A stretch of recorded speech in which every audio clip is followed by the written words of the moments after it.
целият живот, цялото й съзнание, всичките й мисли бяха за фотографията. Тя си беше дявол. В смисъл такъв, винаги с блясъка в очите, винаги е държала много на семейството, държала е на нас. Янка имаше изразено чувство за справедливост и принципност.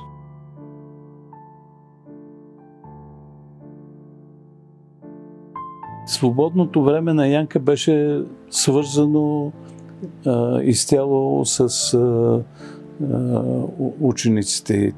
Янка беше събрала голяма част от нейните ученици. Тя имаше много ученици в цялата страна.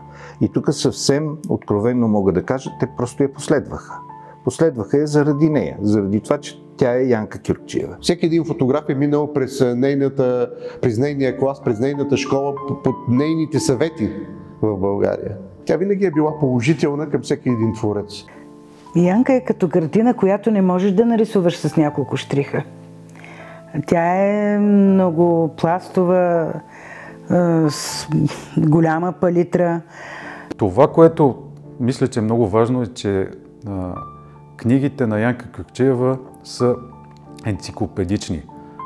А Фотографска академия е нейната рожба. Едно от нещата, което Янка искаше да постигне и то се постигна, да има сдружение на българските фотографии, на българските хора с отношение към фотографията.